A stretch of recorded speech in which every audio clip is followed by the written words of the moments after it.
Hey there, it's Mike Wise, CMG Home Loans, and your weekly mortgage update. I hope you had a great week this week. A lot of news in the market this week as far as it relates to mortgage rates and the economy and so forth.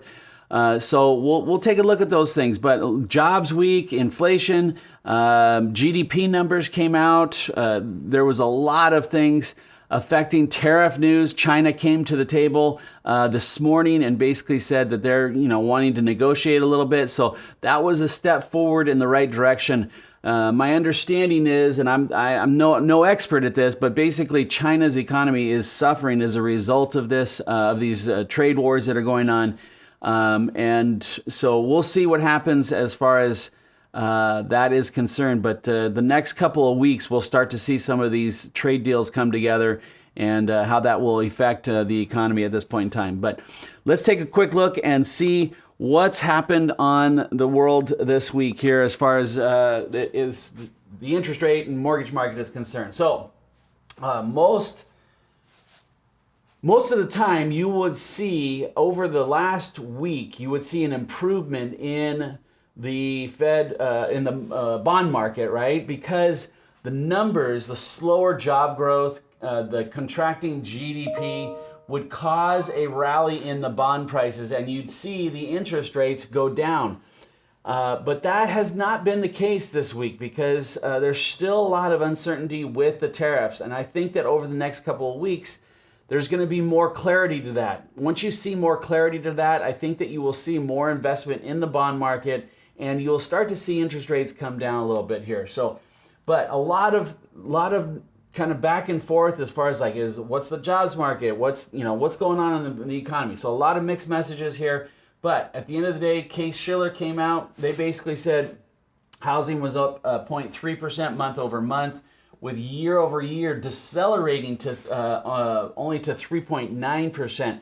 So that was something to kind of watch out for, and we'll take a look at that in just a little bit here. But the housing market is something that we need to look at, again, with the mortgage rates and where they're going.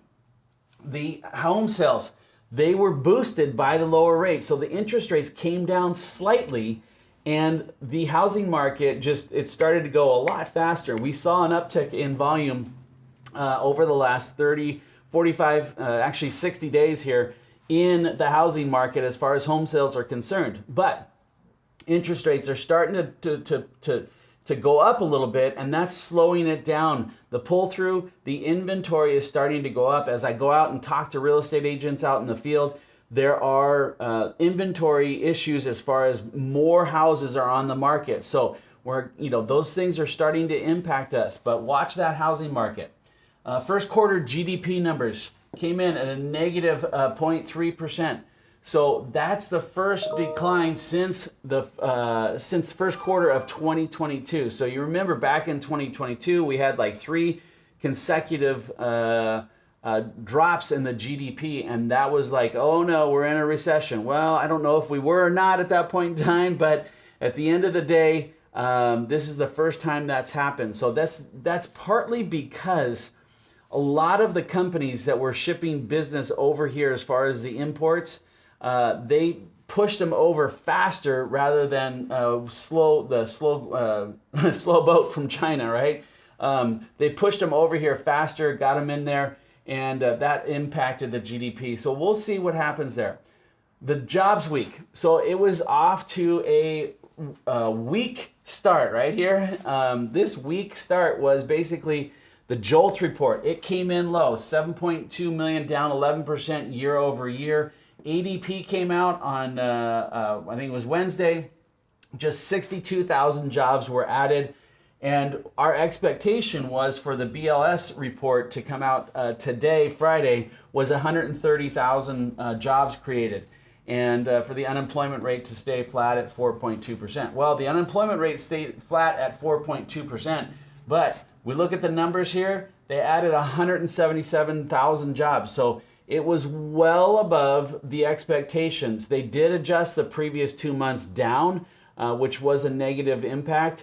But it really did show that the jobs market for the first, in April, this is really the President Trump's first kind of month of his kind of jobs market, it was very, very strong as far as the jobs are concerned. So my question is that the government jobs went way down, and now the private sector, they're keeping the economy going on those jobs. The question is that were the government folks moving from the government jobs into the private sector?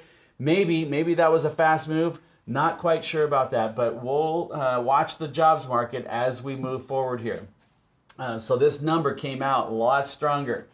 PCE, which is the inflation, Fed's favorite number, it is going in the downward trend here. We're getting very, very close, and so the Fed, they're not really looking at PCE, the inflation, as much as they are the jobs numbers right now. So we'll see what happens next week with the Fed's their explanation of where their stance is on the Fed funds rate and going forward here.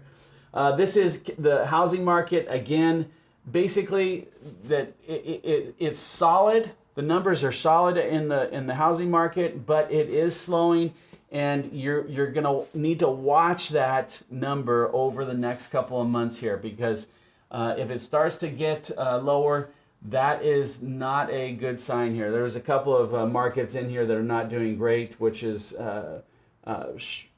Tampa, Charlotte, all those guys. So Fed meets next week, 94% probability that they are going to keep the same Fed funds rate next week. So that's most likely not going to happen. 33% probability that they're going to maybe change it lower in June, but we'll see. We do know interest rates right around 6.8% on a 30-year fixed rate mortgage. So what we do know is this, is the Fed wants to cut 3 times, okay? They want to cut 3 times this year. So we are at let's say it's 4.25% is the Fed funds rate. 30-year fixed rate is 6.81%, right? So if the Fed cuts 3 times, they're normally cut 25% at the time. So you go to 3.5%. Right now, the difference between 6.81 and 4.25 is, what is that? 7, 6, 5, 2.56. So if you add 2.56 to 3.5 for the Fed funds rate, then you're going to get, so 3.5, so you go 6.06. So by the end of the year, we think interest rates will be right around 6%. We do think that this spread is going to go from 2.56 to 2.25%. So we may even see a 5.9, 5.8% interest rate on a 30-year fixed rate mortgage. So there is hope in the future here. Just know that the whole date the rate, marry the house saying, I don't like it all that much, but it is true that, as you can see, the housing market, it picked up. The interest rates went down just a slight amount. The number of purchases went up significantly. Oh, not significantly. It was very strong.